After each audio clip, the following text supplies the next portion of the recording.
नहाते समय ये 4 गलतियां कभी भूलकर भी मत कीजिएगा, क्योंकि आपकी ये गलतियां ही आपके शरीर को बीमार बना रही हैं और आपका डॉक्टर का खर्चा बढ़ा रही हैं।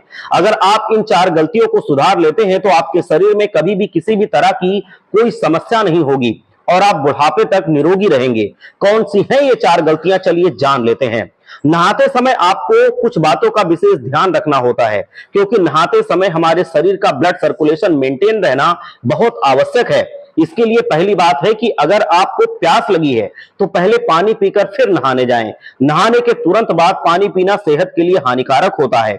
आयुर्वेद में इसकी सख्त मनाही है, मगर आप पानी पीकर अगर नहाने जाते हैं तो इससे आपका ब्लड सर्कुलेशन बहुत अच्छा मेंटेन रहता है और नहाते समय आपके शरीर में किसी भी तरह की कोई दिक्कत नहीं होती है।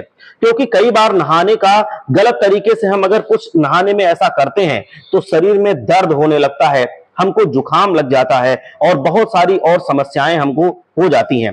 आप ध्यान रखिए कि अगर आपको प्यास लगी है, चाहे थोड़ी सी ही लगी हो, अगर आप नहाने जा रहे हैं तो पहले पानी पी लीजिए, फिर नहाने जाइए। नहाने के तुरंत बाद कम से कम 30 से 40 मिनट तक पानी आपको नहीं पीना होता है। दूसरी बात, हमेशा ध्यान रखें, मार्केट में मिलने वाले तरह तरह के जो खुशबूदार साबुन होते हैं, जो कि आप ये सोचकर लगाते हैं कि इसमें अच्छी अच्छी खुशबू आती है, तो बता दें कि इनमें बहुत अधिक मात्रा में कॉस्टिक सोडा मिला होता है और ये स्किन डिजीज लेकर के आता है। तो अगर आपको भी साबुन रोजाना लगाने की आदत है या रगड़ रगड़ कर साबुन से नहाने की आदत है, जिससे आप ये सोचते हैं कि शरीर साफ हो जाएगा, टॉक्सिन्स बाहर निकल जाएंगे, तो आपकी जानकारी के लिए बता दें कि ऐसा बिल्कुल नहीं होता है।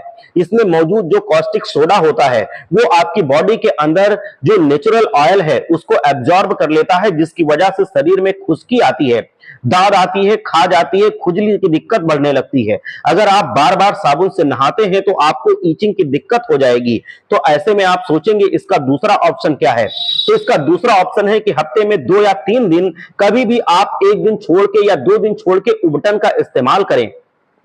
उबटन बनाना बेहद आसान है। इसके लिए आपको थोड़ा सा बेसन लेना है और इसमें थोड़ा सा सिंपल पानी मिला दीजिए या थोड़ी सी हल्दी और मुल्तानी मिट्टी मिलाकर इसको हल्का गीला करके पूरे शरीर पर और अपने चेहरे पर लगाइए और नहाने से पहले इसको अच्छी तरह से मल मल के धो लीजिए और गुनगुने पानी से नहाइए, नॉर्मल पानी से नहाइए, कोई फर्क नहीं पड़ता है। आपका शरीर पूरी तरह से साफ भी हो जाएगा और आपको कोई नुकसान भी नहीं होगा।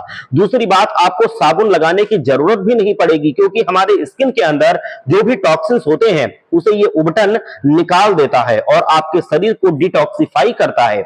ये उबटन साथ में कॉस्टिक सोडा से होने वाले नुकसान से भी आपको बचाता है।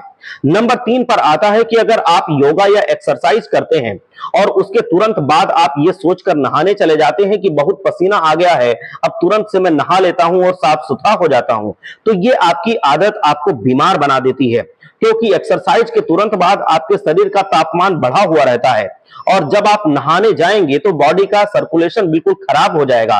पानी ठंडा डालेंगे या गुनगुना भी डालते हैं तो शरीर में दर्द की दिक्कत बढ़ जाती है। अगर आप एक्सरसाइज या योगा करने के तुरंत बाद नहाते हैं तो इस बात का विशेष ध्यान रखें कि अगर आपने कोई एक्सरसाइज की है, पसीना बहाया है, योगा किया है या कुछ भी फिजिकल एक्टिविटी की है, तो उसके कम से कम 30 से 40 मिनट के बाद ही आप स्नान करें, जब आपका पसीना अच्छे से सूख जाता है। अगर आप जीवन भर घुटनों के दर्द, जोड़ों के दर्द से बचना चाहते हैं तो इस नियम को जरूर फॉलो कीजिएगा। चौथी बात जो आपको जरूर ध्यान रखनी है कि कई बार अक्सर क्या होता है कि ना आपने कहते हुए सुना होगा अपने बड़े बुजुर्गों को भी कि नहाते समय ठंड लग गई, जिसकी वजह से गला पकड़ लिया है, गले में खराश हो रही है, गले में दर्द हो रहा है, सर में भारीपन महसूस हो रहा है। पहले अगर ऐसा नहीं था, नहाने के बाद ऐसा हो रहा है। नहाने के बाद अगर ये समस्या आती है तो आप समझ लीजिए कि गलत तरीके से आपने नहाया है। तो आपको क्या करना है, इस समस्या से अगर बचना है तो गले को सुरीला अगर रखना है, गले की आवाज को से भारीपन को दूर रखना है, सर के भारीपन को दूर रखना है, इंफेक्शन से बचना है और हमेशा ये चाहते हैं कि अंदर का जो टेम्परेचर है नहाते समय वो मेंटेन रहे, सर्कुलेशन ब्लड का अच्छा रहे। तो इसके लिए नहाने से पहले थोड़ा सा पानी अपने मुंह में भर लीजिए और मुंह में भरी हुई अवस्था में ही आप नहाइए। अगर आप ऐसा करते हैं तो अंदर जो शरीर का टेम्परेचर है वो मेंटेन रहता है, उसको बाहर आने से ये पानी आपने जो डाला है वो रोकता है और इसका इफेक्ट बॉडी के अंदर नहीं पड़ता है। जब आप नहाते हैं तो उसका इफेक्ट आपके बॉडी के अंदर आपके मुंह में रखा हुआ पानी नहीं पड़ने देता है। दूसरा, जब आप इस तरीके से मुंह में पानी रखते हैं तो चेहरे पर ग्लो आता है, आंखों की रोशनी बढ़ती है, दांत कमजोर नहीं होते हैं और आपको अन्य भी कई लाभ मिलते हैं। स्वस्थ रहिए, मस्त रहिए, हमारा यही प्रयास।